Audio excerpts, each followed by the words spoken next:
Thank you, Mr. Chairman. Thank you for being invited here and present what we are doing on the Northern Sea route on the Arctic. As you read from my CV, I've been working a lot with ocean optics and the marine ecosystem, but I've also been working with sea ice and the navigation in sea ice and the challenges we have there. I come from the Nansen Environmental and Remote Sensing Center in Bergen, Norway. The Nansen Center is a part of a group of research centers around the world. We have the center in Bergen and a small office in Longyearbyen and Svalbard. However, we also have taken the initiative to establish Nansen centers around the world. 20 years ago, or 19 years ago, we started in St. Petersburg, Russia. We have also a small center in Cochin, in Kerala, in India. And we have a center in Beijing, in China, in affiliation with the Chinese Academy of Science.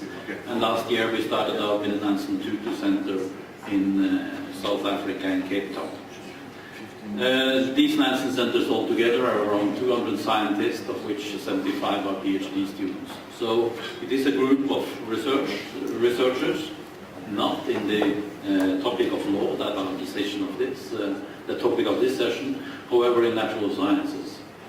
So what we do, so it will be a little shift, I go both back to the Arctic and I also go back to the sessions of yesterday. So I was carefully listening to this morning's summaries, but unfortunately I was not here to give my presentation yesterday. Where it probably been more appropriate to the other topics. So the Nansen group, the research we are doing, I should have shown you this as an animation. Maybe I can do it, or can you do it remotely from there? Or I have to escape. This just because you were yesterday talking about the connection between the lower and higher latitudes. This is just to show and demonstrate that there is a strong dependency between what's going on in the lower parts, what's being generated in this region of weather. This is water vapor shown here, and pink is precipitation. And we play again because the PC doesn't like my Mac animation. And what we see is being generated here in the Gulf of Mexico is ending up, and we can follow the weather system hitting Iceland. So the weather we get here has some origin from further south, and also what hits the Norwegian area. So the weather and climate across the world is clearly interlinked on the short-term scale in the weather systems, and in the longer-term scales also in climate.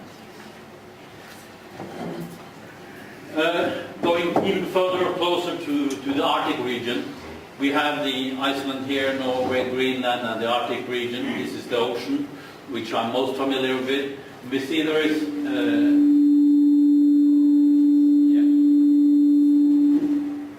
thank you for getting rid of that. What we see is the inflow of warm water, surface water, coming across the North Atlantic from the US coast and the Gulf of Mexico into the Nordic Seas, the area between Norway, Greenland and Iceland, where we have strong interaction with the water and the complex water coming out of the Arctic to the Fram Strait up here.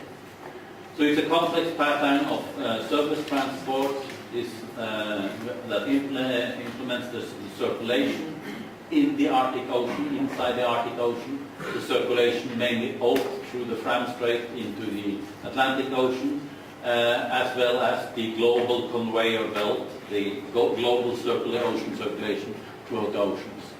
So there is a lot of issues that are important for the Arctic climate, including, of course, the warming conditions causing melting of snow and ice and so on that you have been addressing yesterday. A little wild card that I'm not addressing in this presentation is the Greenland ice sheets and the melting here. It is a contribution of around 0.3 millimeter sea level rise just coming from the melt that we now observe from the Greenland ice sheet. Maybe if the chairman allow, I'll show one slide at the end on that issue. Climate. I'm looking a little back in time. Here on this graph we have latitude 30 degrees north to the North Pole, year 1890 to present, and this is a picture of the air temperature, or atmospheric temperature at surface. And what we see, if we go back to the 1930s, 40s, we had a warming period with a warming of close to 2 degrees increase in the air temperature at high latitudes.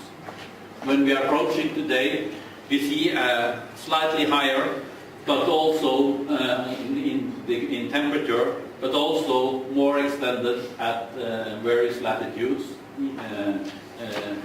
the increase in the temperature. So, and in 1930s, 40s, we did not emit that much CO2, so our greenhouse gas emissions could not be the reason for this event, but it was triggered, of course, by natural variability in the Earth climate system.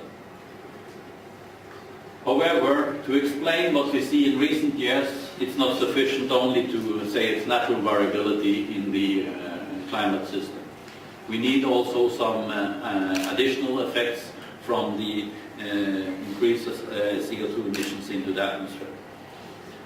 Then I try to look a little forward in time. Now we are using modeling, climate modeling, doing predictions. This is a paper from 2004, so it's old, but it gives the message that you also heard yesterday. During winter time, there will be a slight decrease towards the end of this century in the ice cover in the Arctic. Not much, maybe 20%, maybe less, but there will be ice in the Arctic during winter time. So we're not talking about the ice-free Arctic throughout the year, but during summertime we will have much more dramatic changes in the ice cover in the Arctic. Maybe a decrease by the end of this century or even mid of the century if we go to more recent publications in the Arctic ice cover. So this is the opportunity that people see in transport. During summertime there will be easier access for shipping to the Arctic, including the Northern Sea route.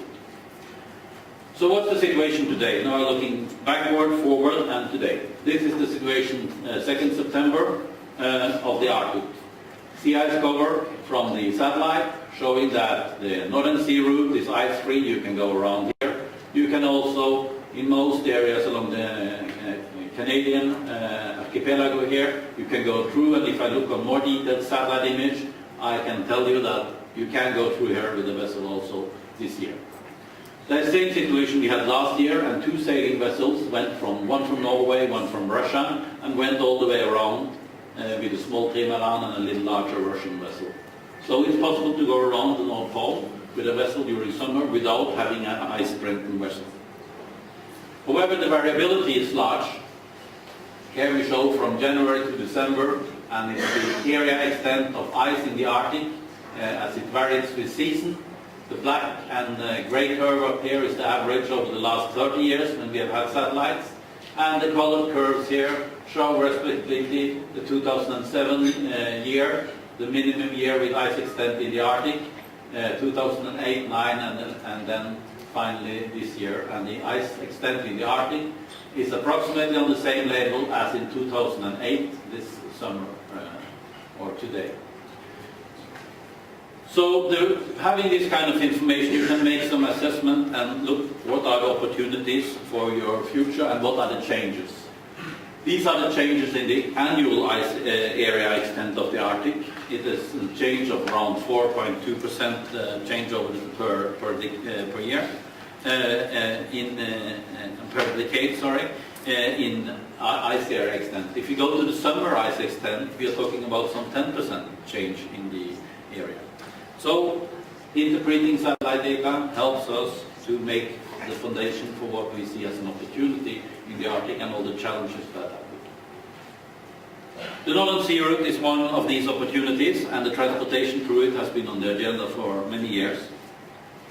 It is from an easy, if you just look at the map, it's a simple way you can get, it's 40 or more % shorter than either going through the Suez Channel or around Africa. So from simple, geographical point of view, it is shorter. But how much shorter is it, and how much more efficient is it? That's one of the challenges we have, and probably one of the challenges that in particular the shipping industry has. Even if it's shorter, you need to save time and money to be efficient, to efficiently use it. You can have icebreakers like Rosia, the Russian nuclear icebreaker. You can penetrate the ice, but you need also cargo vessels to bring the commodities through these routes. The route options are several. You can cross across the North Pole, as Nansen tried to do 150 years ago, by drifting his vessel through the ice. It's not likely that you will have that will be a commercial route. You can do it with icebreakers like this. You can go offshore along the Russian coast. You can go closer shore, or you can even go inshore or near shore along the Russian coast between the Bering Strait and the Kara Gate, that are the two entry and exit point of the Northern Sea route. For how long time for how much of the year you can go through is depending on how well fit your vessel is to work in sea ice, how much what it can stand of pressure on the ice, and how efficiently it is to break the ice. If you just look back historically, this is the Arctic Marine Shipping Assessment. Lawson Brigham has given me this slide. And what we see, just to make a very quick conclusion, this is the situation for summer 2004. There was a lot of activity in this area in the Barents Sea, Kara Sea. Transit in and out, 185 voyages. There are a few research vessels going up to the North Pole, a few other vessels going to the North Pole with rich tourists. There is a lot of cruise ships going, starting here. In 2004 it was 27 cruise ships going to the Arctic. The year after it doubled, and the year after there in 2006-07 it's tripled again. So tourism in this area is a very growing industry for the business for the shipping.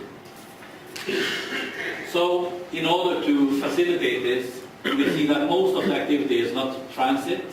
It has been vessels going through transit. Last year Beluga went through. This year Norwegian company went through with a vessel transporting commodities from from Asia to Europe in particular, and the other way with minerals.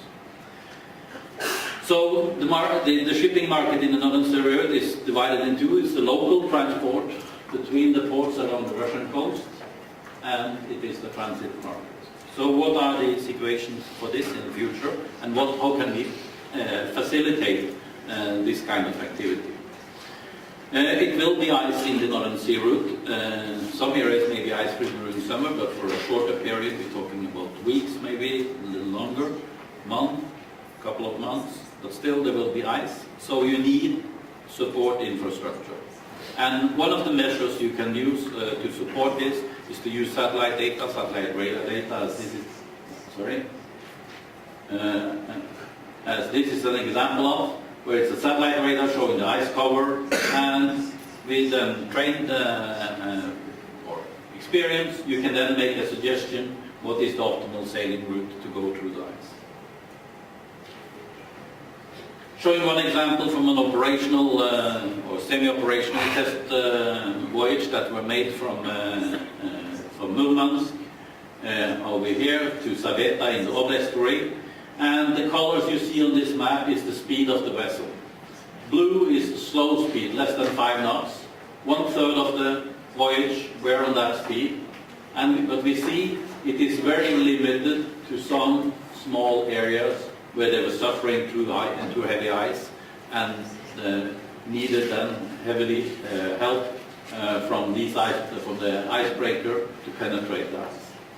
So one of the issues for doing operational services in the Northern Sea route is that you have icebreakers that can support you on the few locations where there are heavy ice, but not necessarily on all locations. However, you need to know which route to sail before you start on your voyage. So a system for monitoring of sea ice and providing you with that information is crucial. If we look on the help of satellite data, here is a graph, a little complex. It shows from January to December We have the winter seasons in the two ends here, in the open water during the summer. And in blue here, we have the speed of a vessel going through the Northern Sea route without assistance from satellite data. And the red curve is by using satellite data to help the navigation. What we see here is a factor of 2 during the heavy ice season, winter time.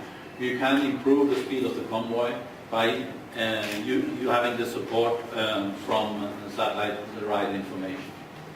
However, during summertime, there is not much difference on this graph, but we know that there are certain areas along the Siberian coast that are the problems during summer, or that could be the problem during summertime, not as shown this year, but if we know the Karagate, we know the north of the Nansen, the Vilkitsky Strait, Siberian Island, the area around here. These areas can be clogged with ice, and it's important if you go this route here, or if you choose to go this route or this route here, and so on. So we can go back in time again, looking at satellite data.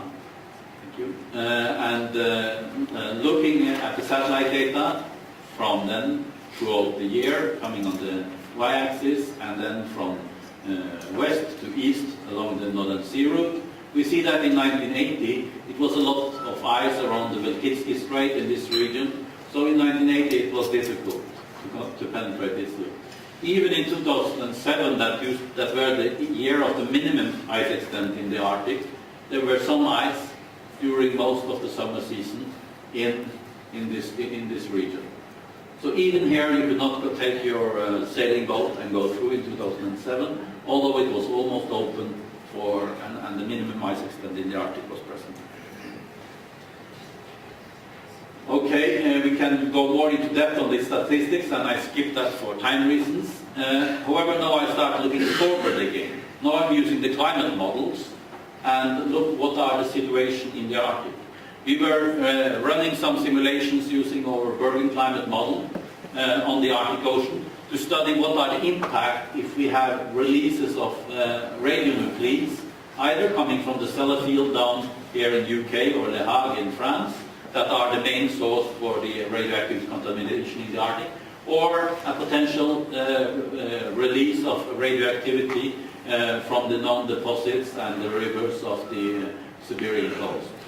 What we saw and what we get out was that the spreading under current condition, primarily from sources in Europe, are spreading throughout the Arctic on the radioactivity. In the future condition, 2080, we saw that the spreading from the Arctic into our water were larger. But what we really concluded from this picture, and what's important, is that the circumpolar circulation that we have today, that are reproduced by the model and the transport out through the Fram Strait and this, that circulation pattern almost vanished in the future. So how will the future ice drift and situation be is very, very difficult to predict, but from this we will have a completely different circulation pattern in the Arctic. Okay, my time has run out. I'll go to the challenges here on Arctic navigation. We need improvements in understanding what will happen with the sea ice in the Arctic using a couple of system models, and this is ongoing research now for the IPCC fifth assessment report. I have not been addressing ice thickness, but with ice, the thickness is important for what kind of vessel you should operate. So ice thickness, and we have satellites now measuring ice thickness, providing us this kind of information. We need also systems for observations. If I showed you the map of meteorological observations for the Arctic, you would have seen that it was very, very few observations, very few vessels up there, very few coastal stations are available. So we have a challenge to set up an observation system in the Arctic.